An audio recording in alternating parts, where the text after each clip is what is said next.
সাধারণ মানুষের যে মৌলিক অধিকার সে অধিকার সহজে পৌঁছে দেওয়া কেন্দ্র এবং রাজ্য সরকারের মূল উদ্দেশ্য। স্বামী বিবেকানন্দ ময়দানে পশ্চিম ত্রিপুরা জেলা ভিত্তিক বিকশিত ভারত সংকল্প যাত্রা ও প্রতি ঘরে সুশাসন মেলার উদ্বোধনী অনুষ্ঠানে এই উদ্দেশ্যের কথাই জানালেন মুখ্যমন্ত্রী মানিক সাহা।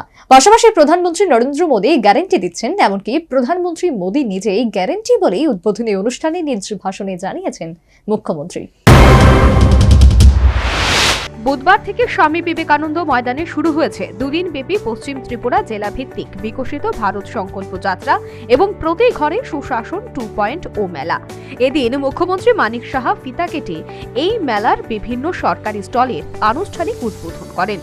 অনুষ্ঠানে মুখ্যমন্ত্রী মানিক সাহা সহ রাজ্যের পর্যটন মন্ত্রী সুশান্ত চৌধুরী, বিধায়ক রতন চক্রবর্তী, বিধায়িকা মীনা রানী সরকার, আগরতলা পুর নিগমের মেয়র দীপক মজুমদার সহ বিভিন্ন দপ্তরের কর্তারা উপস্থিত ছিলেন।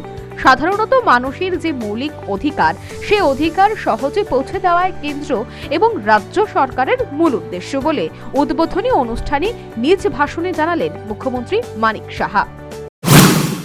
মাননীয় প্রধানমন্ত্রীজির ফ্ল্যাগশিপ এবং অন্যান্য যেসব স্কিমের মাধ্যমে কি কি সুবিধা উনি দিতে চেয়েছেন এবং কিভাবে সহজে সেই যে সুবিধাগুলো সহজলভ্য হয় সেই বিষয়টা মানুষ জানতে পেরেছে। যেহেতু আমাদের প্রতি ঘরে সুশাসন আমাদের গত বছর সাকসেস হয়েছিল এবং আমরা দেখতে পেয়েছি যে এখন সেটা আরো বেশি করে এই যে ভ্রাম্যমান গাড়ি এসছে তার মাধ্যমে এলইডি স্ক্রিনও আছে, আরো বিশদভাবে তার বিবরণ এখানে রয়েছে এবং মানুষ সেটাকে সুন্দরভাবে গ্রহণ করছে।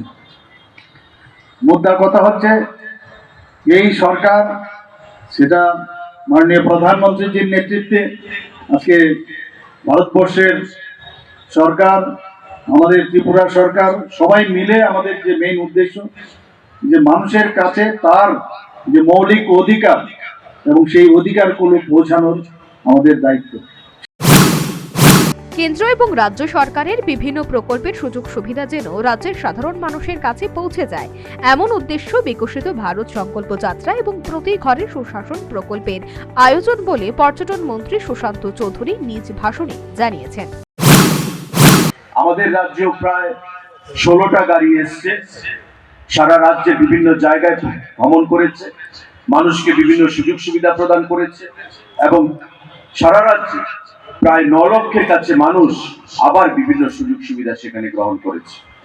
প্রতি ঘরে সুশাসন এবং বিকশিত ভারত সংকল্প যাত্রা একইভাবে একই কায়দায় সারা রাজ্যের পঞ্চায়েত থেকে শুরু করে মহকুমা ভিত্তিক, জেলা ভিত্তিক স্তরে বিভিন্ন জায়গায় কাজ চলছে এবং আমাদের উদ্দেশ্য হচ্ছে যাতে ভারতবর্ষের এই রাজ্যে প্রতিটি পঞ্চায়েতে, প্রতিটি জেলায়, প্রতিটি মহকুমায় মানুষ যেন কেন্দ্রীয় সরকারের বিভিন্ন প্রকল্প, রাজ্য সরকারের বিভিন্ন প্রকল্পগুলো সেখানে পান এবং একটা উন্নত ভারত, আত্মনির্ভর ভারত, আত্মনির্ভর ত্রিপুরা যেন আমরা করতে পারি, যেটা প্রধানমন্ত্রী মোদীজি স্বপ্ন দেখছেন। উল্লেখ্য, পশ্চিম জেলা ভিত্তিক বিকশিত ভারত সংকল্প যাত্রা 2.0 ও মেলা দুদিন ব্যাপী চলবে। এই মেলার মাধ্যমে পশ্চিম জেলায় বসবাসকারী নাগরিকরা এ পর্যন্ত বঞ্চিত বিভিন্ন সরকারি প্রকল্পের সুযোগ সুবিধা গ্রহণ করতে পারবেন। এ ধরনের বিকশিত ভারত সংকল্প যাত্রা ও প্রতি ঘরে সুশাসন 2.0 মেলা অত্যন্ত প্রাসঙ্গিক এবং সময়োপযোগী এবং নাগরিকদের কাছে অত্যন্ত ফলপ্রসূ বলে সংশ্লিষ্ট তথ্যবিজ্ঞ মহলের অভিমত। Bureau report, news vanguard.